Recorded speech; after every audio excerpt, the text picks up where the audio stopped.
said they wanted it on our class. Yeah, it should be right.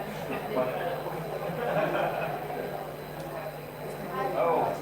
The IT guy should be arriving shortly. They're always here in the room.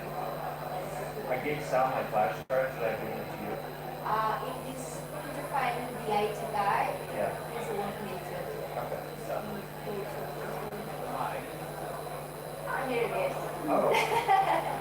Sal just took my flash equipment. Don't worry, I'll go find you. Okay. Yeah. Well, Nikki, you don't I don't know what I was hoping we had. Yeah. You have me there? No. Yeah. Do you have...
No, I think we're good.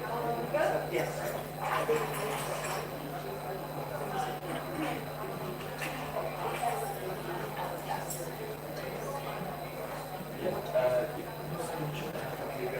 Yep. And microphone.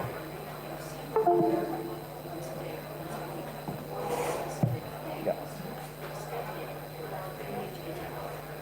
Okay.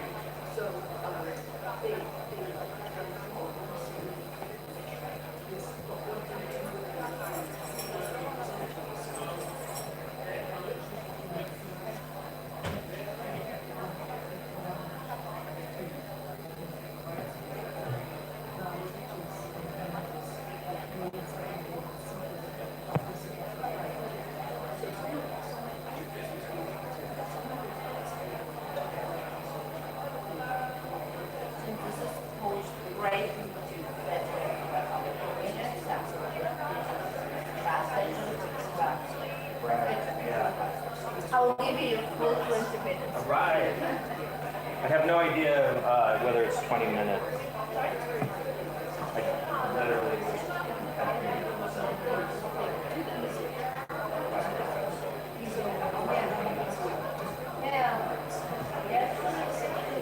Sometimes are like papers. It's possible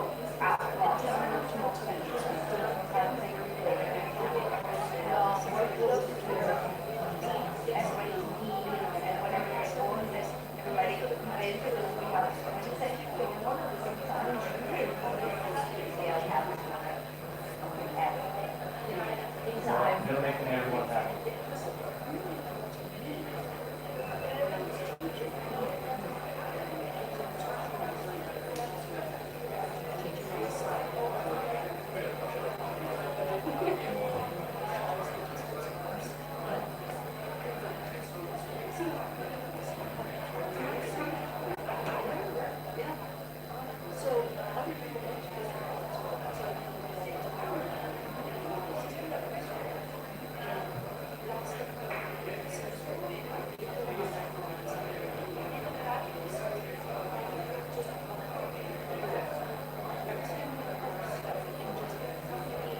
lot of people they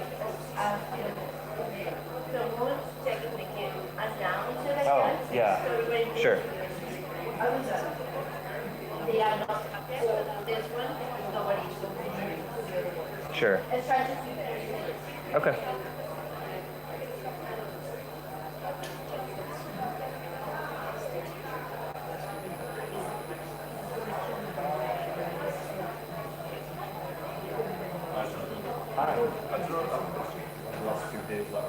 Oh, yeah, I've been meaning to get over.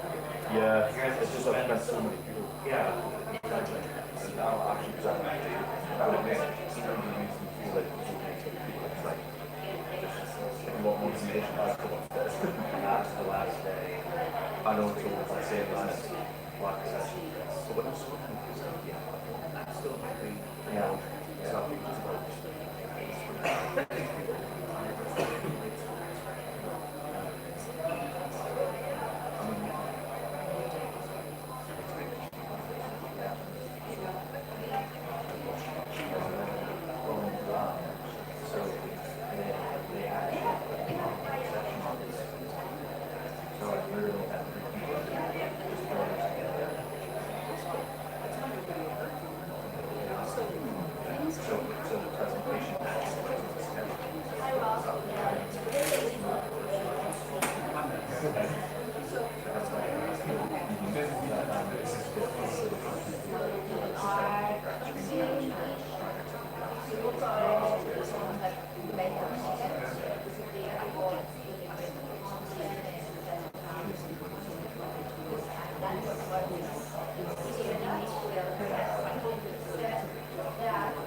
I also my perspective.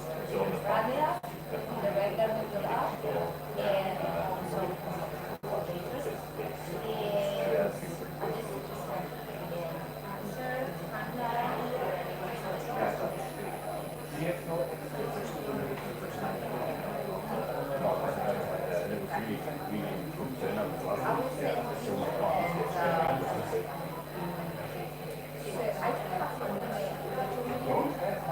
no, yours I do, but for I can contact. Let me check for a second. touch base. Yeah. I think you will go in now, we can wait a couple of minutes.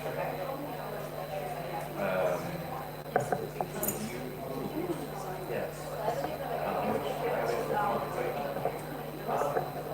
Primarily the US and some of those work that's the sort of really across all the segments. So K-12, higher ed, community college, charity, you know, it seems like there's a lot of opportunity. But we're also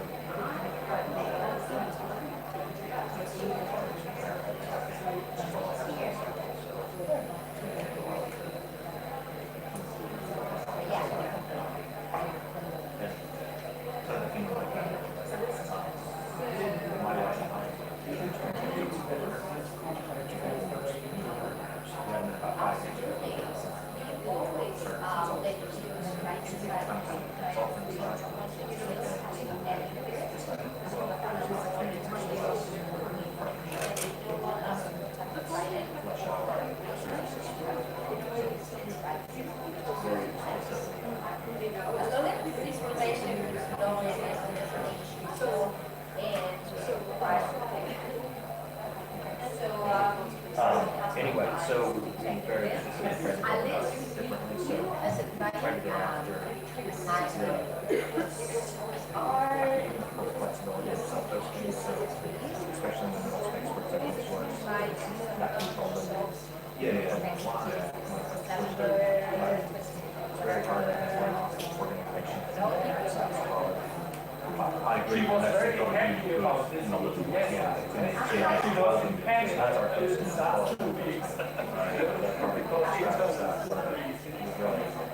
all those pieces and then have what it's a platform piece. Where we're going to common side of it and solve the common Moodle with it. And so they can have a nice engineering session and still have all that other stuff. Still basically wrong. So they can report it to their Android cloud service connect to our right. That's the cool thing. Right. It's saturated in their structure, but it's but we can also the first upgrade all of the sort of so we sell it the SaaS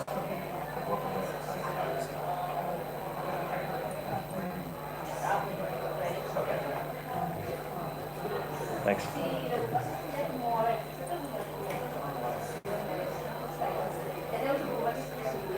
All right, I guess we'll go ahead and get started.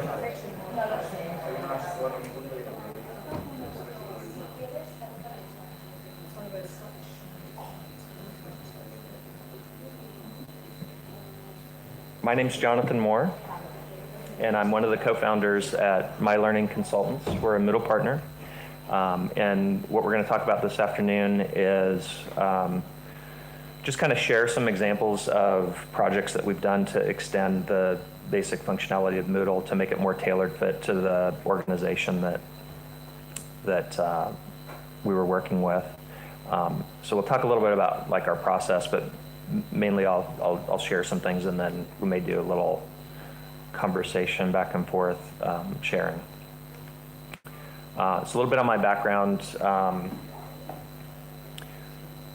I think that's 16 years now, 2003, where we started working with Moodle. I was a K-12 tech director.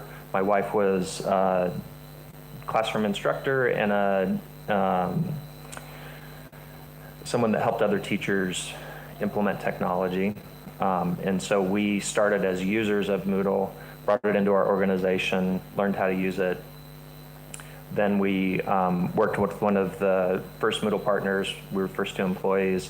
We were there for about 9 years, wrote some books. A few years later, went out on our own with a consulting focus, and so working with organizations to look at what their goals are, what's their budget, what's the best practice, and then come up with a plan that's customized to the particular project. So kind of our values for that are to collaborate, to iterate, and to be flexible. Those are things that we do. The custom development bit is really important to the configuration, but the thing that we like to do before we extend Moodle is to understand what are the use cases, and then look and see, can we do this with Moodle out of the, is it a question actually of configuration and knowledge? If it's not that, is it something that we can solve with I think it's 1,600 plugins that are available to the community now. So Moodle, the M in Moodle actually stands for modular. So it's, from day one, has been something that you extend or can extend. So we look at, has it already been solved? Let's not reinvent the wheel. But then if we can't do that, then we'll certainly write something from scratch. So what I have here are some screenshots from various projects. And this will also look a little bit at process. So in this case, we had a company that wanted to have an onboarder dashboard. So they have a group in their company of about 20 employees that are tasked with bringing on new clients and training them to use their mobile application. So they needed a way to keep track of, are the onboarders doing their job? How is training progressing for these clients that are going to use their logistics app? So we started with a set of, they gave us a script. They said, we would like these onboarders to be able to log into Moodle and see the companies that they've been assigned and how many employees there are and where are they at. So what we did is a rapid prototype. If you look at this screen here, this is actually configurable reports.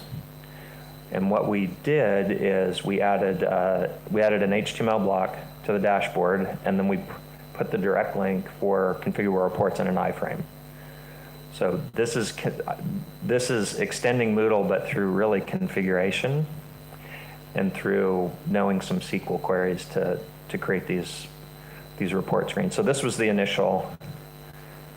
couple of initial screens, and so we even did drill down reports. So we're actually kind of building a light interface in configurable reports just through clever uses of URLs. So you'd start on this screen, click through to this screen, and so on, 2 or 3 levels deep, depending on your role. So that was interesting enough for this organization to say, okay, yeah, we want to adopt Moodle, and we want you to make this more polished, more streamlined. So these early screens here, later on they become this. So we've got our roll-up graphic reports here. Again, this is contextual to the onboarder, so they only see their people. And I apologize. I can make sure I can describe it as well. So yeah, so you have the same kind of thing we had before, right? Which is like, so I've grayed out the organizations here, but we've got user counts, how many people have never logged in at all. Really important thing for an onboarder is, are we getting started with them? So this is a course list here, and then a roll-up of, so for particular organizations, what percentage of the population is completed. So again, more screens just going from the initial rapid prototype to actual working code. And then, so those were written as clean plugins. So we didn't have to modify core, and then we configure the site based on a site level role for those onboarders, and using some community plugins. So we would put people in cohorts based on their profile fields, and we had a couple custom profile fields, a little tick box that says I'm an onboarder, and another one that has a list of what are the companies that I'm onboarding. And so all of this would then be automated. The screen that they get, the custom role that gets them the dashboard, all of that happens automatically. Here's another example. This is a compliance training site. So this is another one where we have modified configurable reports. So this is inbuilt capability with configurable reports, but we changed it so it could be used as a widget. So they wanted to be able to not have to go into the report, just log into the dashboard and have a visual representation of who's completed their compliance training, who's in progress, and who's out of compliance. All right, so this one's an interesting one. We do a lot of work where, is everybody familiar with cohorts, so groups of users in Moodle? So we do a lot of work where, based on profile fields, we'll say, if you have these 2 particular profile field values, put them in a cohort. Put everybody with that in a cohort, and so maybe now we have 50, 100 cohorts. And the pain point in this is that it takes a lot of clicks to enroll cohorts into courses. So we call this a rapid cohort enrollment screen. On the one side, you have all the cohorts. On the other side, you have all the courses. So you could pick 3 or 4 of the cohorts on one side, 5 or 6 of the courses on the other, and then enroll or unenroll. So it's just a time saver thing where we're not fully automating the process. We're enabling the automation of the cohorts, but we have to be able to go and pick and put cohorts into the correct sets of courses. And that was also done as, so that was a local plugin that we registered in the site administration menu. So it shows up right with your other user management.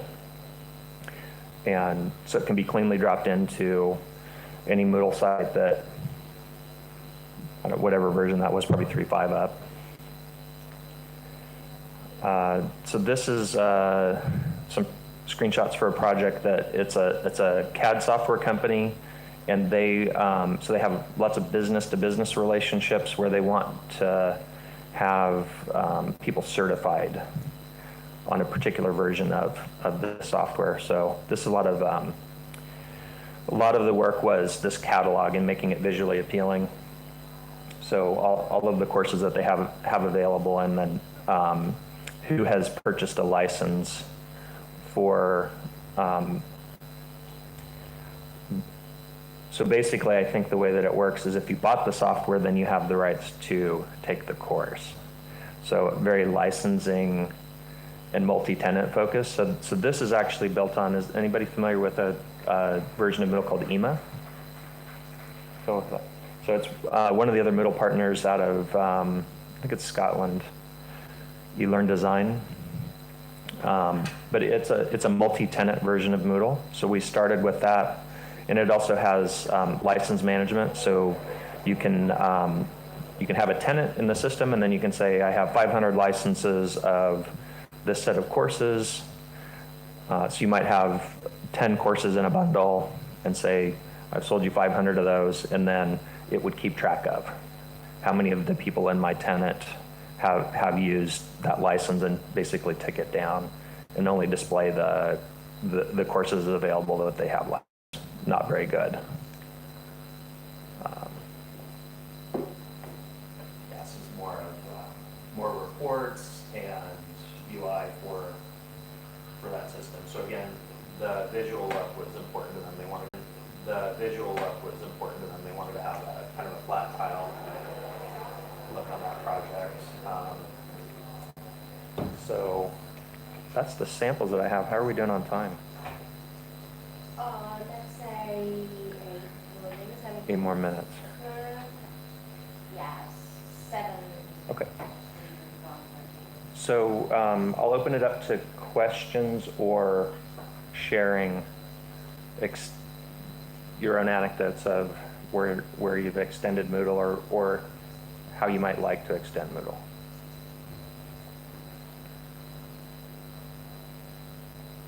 Anyone?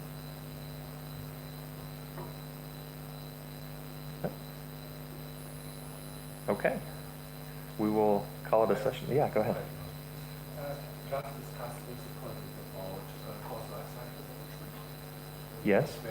Very interesting for larger organizations that have hundreds and thousands of courses. Sometimes courses are the teacher, there's no teacher in it afterwards, or we have courses that should be deleted because they are outdated. Yes. And or someone should be notified because we should check if the course is up to date and all this stuff. Yeah. And if you had only a few dozen courses, it doesn't matter. But if I have a university with 5,000 courses, it's really a problem. Yes. So probably one of the neater implementations that I've worked with, they had a 6-year every night backup archive of every instance point in time. So all the way going back 6 years, all the way to the start of their site, they had archive. So they had they did a front end that the instructors would use at the end of the term, where they could click and select any of their courses, and then that would feed into, so we did scripting with Mush. Are you familiar with Mush?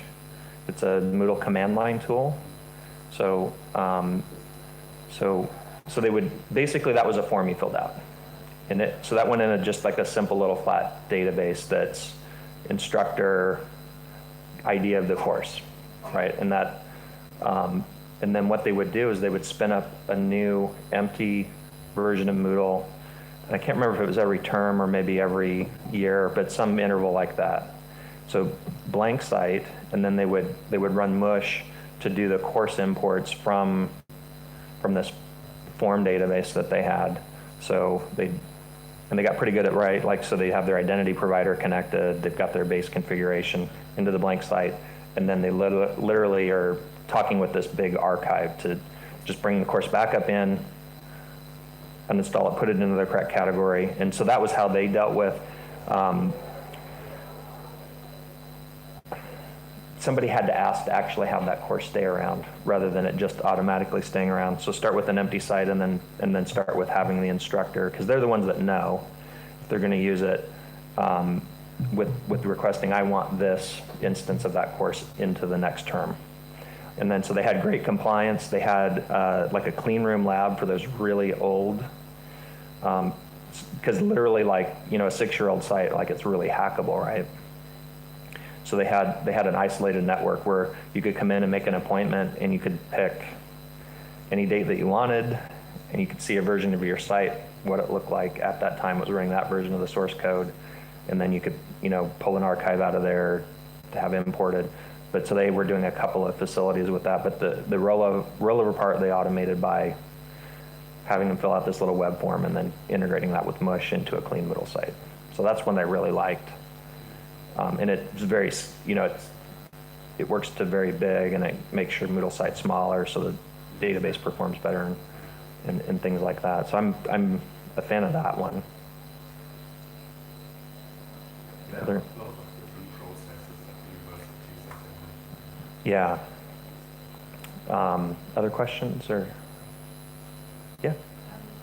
I have a quite a demand from various managers for reports. Yes. And they don't really want to take the time to learn how to extract the reports, even if I make it very simple. Yes. Do you know of something that, you know, reduces the report and schedules it to see? Yeah, so if you'll email me, we've added that feature to configurable reports. There's another community reporting plugin called Ad Hoc Reports that had that it has that feature, but the UI is not as, I think, good as configurable reports, and it doesn't solve the issue of how do I know that manager should have access to that report. Configurable reports is really good at that. So what we did is we took the feature from Ad Hoc and merged it into configurable reports. So be happy to share that with you. Yeah. Yes. Yeah, so you have things like Workplace. EMA has some features that are baked in that are those kind of pre-canned manager reports. And I think it has a schedule out capability. IntelliBoard is a commercial reporting service that you can add to your Moodle site, and it has that capability. So there's a couple of options. Yeah. Other questions? I'll give you a card here before we, yeah. Yeah, if anybody else wants cards, I've got a few left. Okay, thank you for coming. Thank you. Yeah.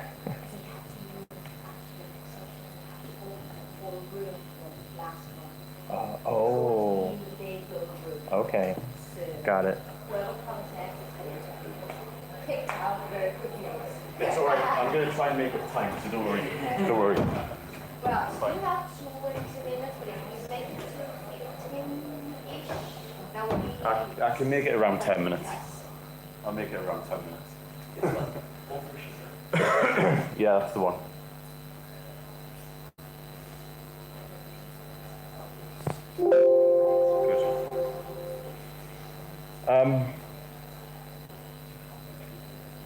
Yeah, the clicker's here. Yeah.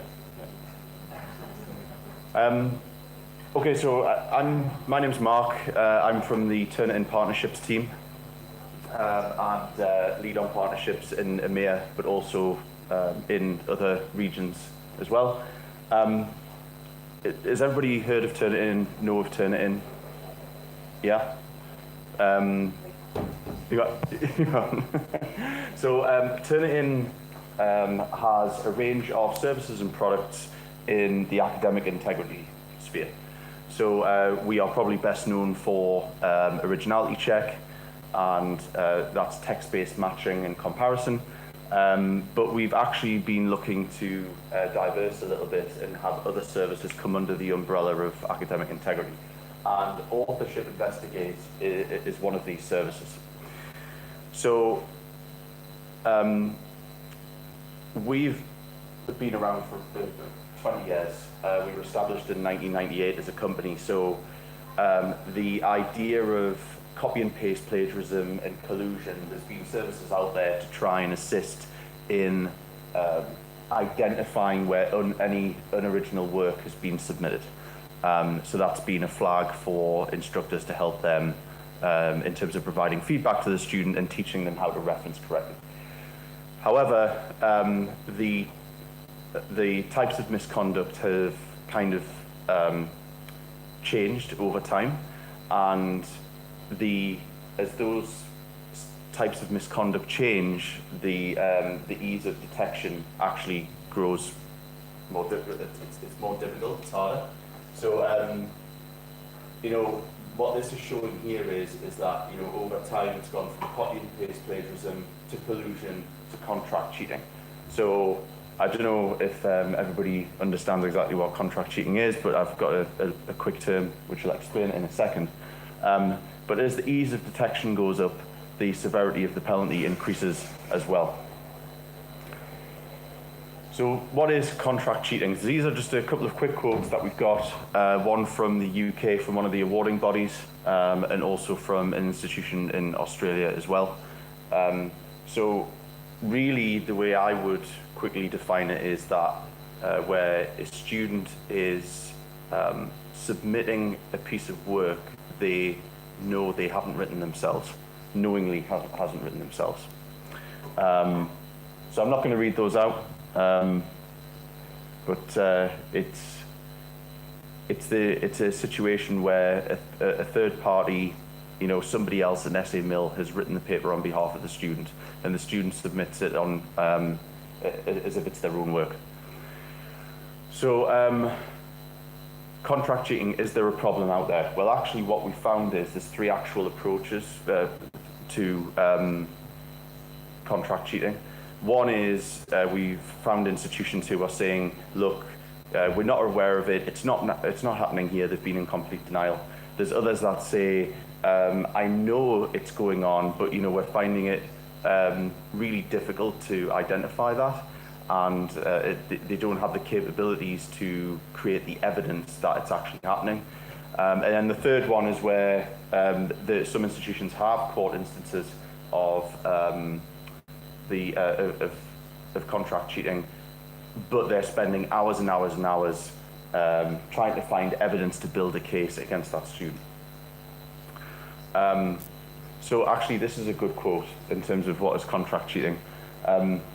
Contract cheating describes the process through which students can have original work produced for them, which they can then submit as if it was their own work. Often this involves the payment of a fee, and this can be facilitated using online auction sites. So, I mean, really, these images here just show a little snippet of some of the websites that offer these services. And what's becoming more of the norm now, and there was an embedded video in this which was just 30 seconds long, which is actually a very good visual, but there's a lot of advertisement right now around campus, and they're really preying on those students who maybe are finding it difficult from a language barrier perspective, and they obviously want the path of least resistance and the easiest way out. So they're offering their services, and usually for a paid fee as well. So there was this graphic here is the result of some research that was done by Phil Newton. So there's been thousands of research papers written, and you know, results that have come out of that.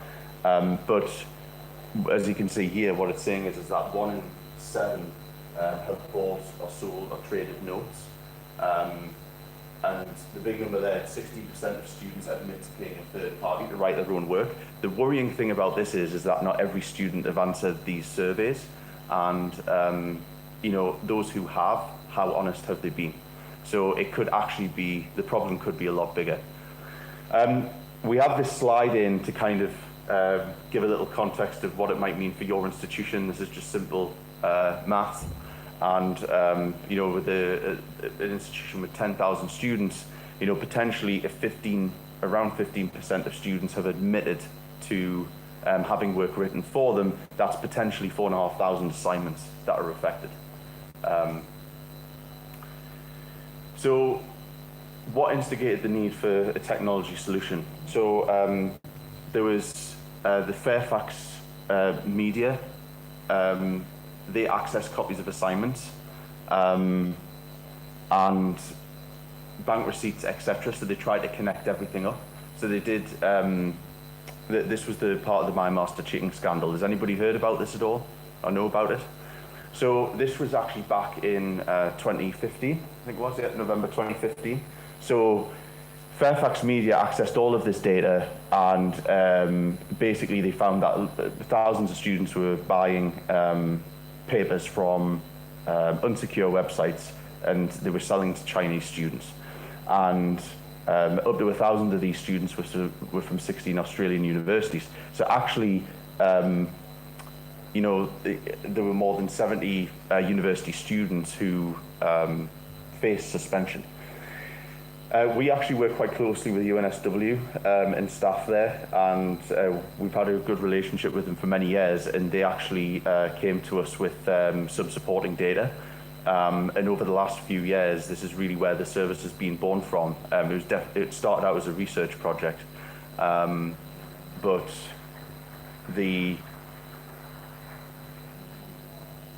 so I just lost the train of thought there. So we had all of these papers, and actually we had a dev jam within the office of Turnitin, and a couple of engineers came up with this prototype of what the service could look like, which is completely different to originality check. It's not text matching or anything. It actually is a completely different report which flags the writing style of the student, and if that student has actually written that paper.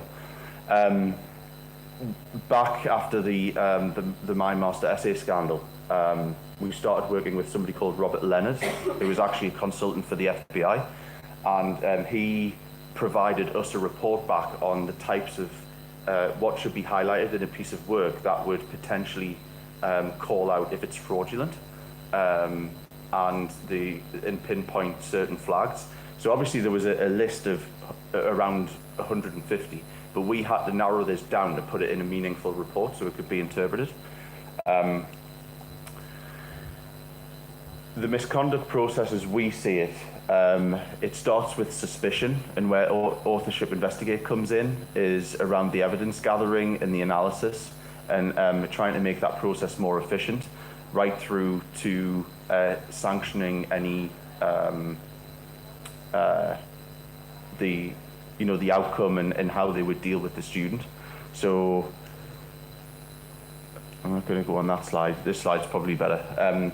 So what does it actually do? So basically, you have a paper that's been submitted by a student. It could well be because the instructors themselves and staff know the student. They know their writing styles already, but they haven't had anything in order to prove it. So basically what happens is the paper is submitted, and because we have hundreds of millions of previously submitted papers, we have the fingerprint of the student. You know, they've written maybe 6 or 10 essays in the past that Turnitin have in the database. So the institution will say, yes, Turnitin will allow you to use these past papers, and with a click of a button, those papers will go and be retrieved from the database, because with this service, it's useless unless you have the service trained to look at how that student's written and their writing style.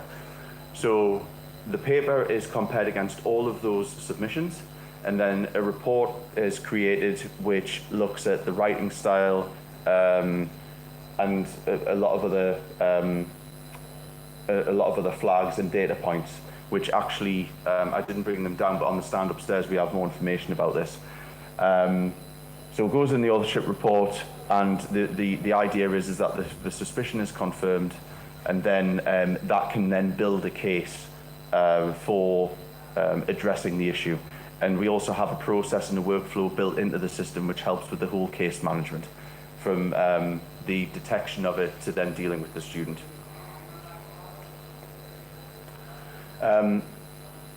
Authorship Investigate, we've actually given it to a closed group of customers within the UK and Australia.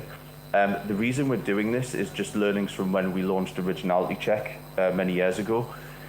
The concept of the service is fantastic. The problem is that when a report is generated, the staff immediately ask, what do I do with this report? How do I interpret it? So we've been building a lot of content, working with many institutions to highlight what they can actually do with the report and how they use the information before we make a general availability launch of this service. So those who do use it get access to a network, an online community that has all of this content in. So that was just a quick overview. It was a bit all over the place because just trying to fit it in like so little time. But I hope that was helpful and useful. And yeah, anybody got any questions? For those of you who might think it doesn't happen here, my older daughter at public university in New Hampshire in the United States was pressured by other members of a group project to use contract cheating. She did not, but the other members of the group thought it was a perfectly reasonable suggestion to hire someone else to write a paper for this group project. And it is huge business. I mean, in some countries, governments have passed laws to make it illegal for these essay sites, and they've shut them down.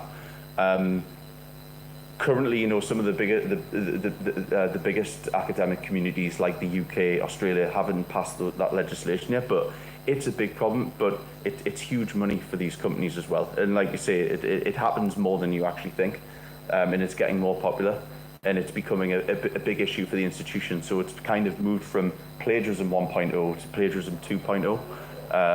And obviously this is the service to try and help flag. It doesn't detect and say they've definitely not written this paper. It's more of a supportive bit of evidence to highlight where an instructor needs to, or a staff member needs to focus to look more into it. Yeah, I mean, I know that I was in Russia a few years ago and speaking with some people there. I mean, some people pay tens of thousands for their theses, PhD theses to be written. And yeah, people are sometimes desperate or just don't want to put the effort in. So it's, yeah, they'll pay a large amount of money. Here is almost institutionalized. It's been like tens of politicians that have got their masters by. Yeah, the high-profile cases, definitely. I mean, that's cases of just plagiarism. But I mean, you never know, right? I mean, they could have easily got part of those papers written. They've paid for somebody to write those papers. And it's pitched as consultation.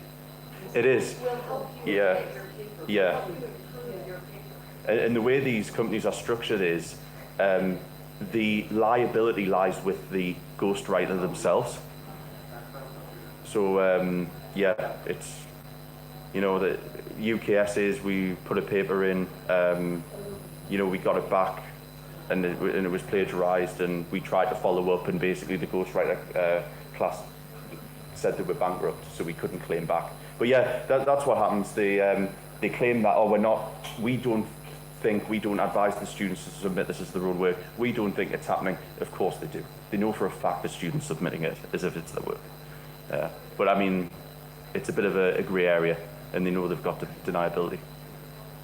Different languages have different grammar Correct. and structure. Yes. Do you work with all languages, or are there any restrictions? Really good question. I don't know 100% the answer to that. However, if we have past papers written in that language, right, as I said, that are pulled as the sample from the database, then yeah, it should work. No. It doesn't. You've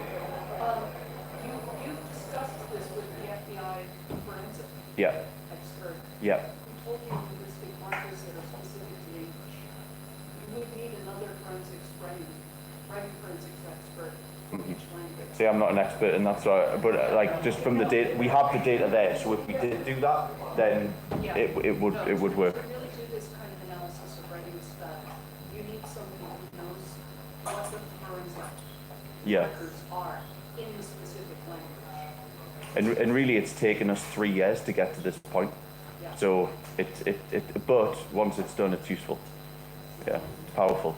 In the same language family, you might be able to do it. And English and German are related, so Not the same. I'm really sorry. No, no, that's fine, that's fine. Sure, you were awesome because you only took 4 extra minutes. But as you can see, problem. yeah, Yeah, no, that's fine. That's okay. Yeah, no problem.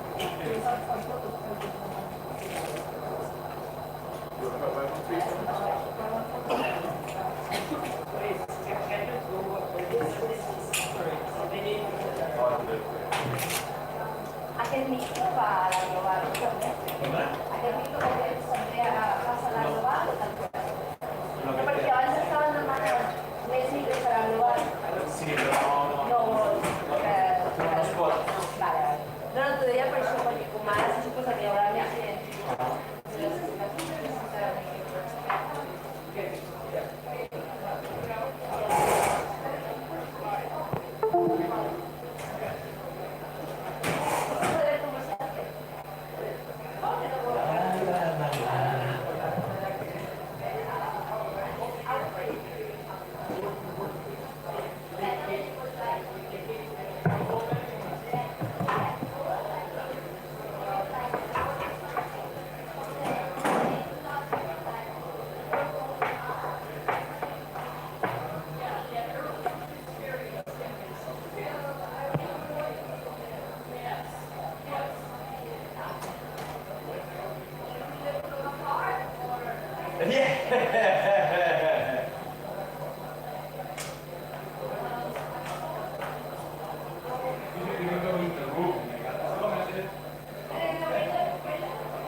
Uri,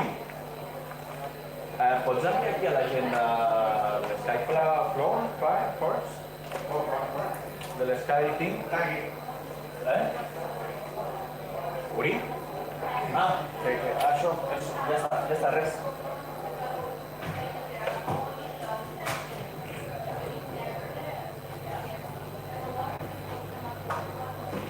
Si després de setmana...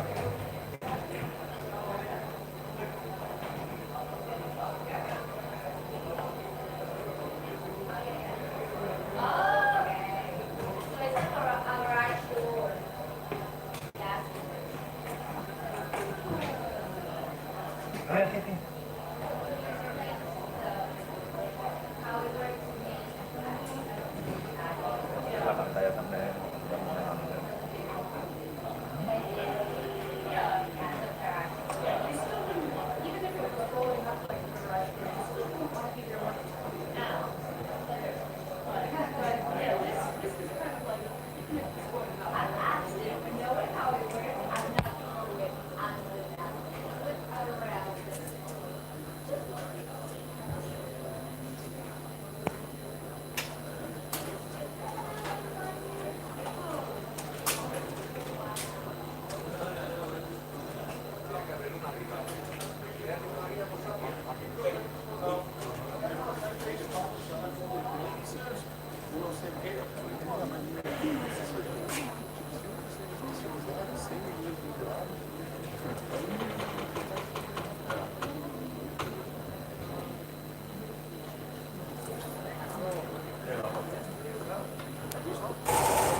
Ladies and gentlemen, the event is about to begin.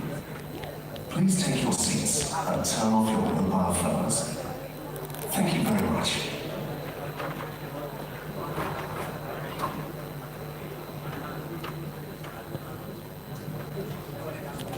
Ladies and gentlemen, the event is about to begin. Please take your seats and turn off your mobile phones. Thank you very much.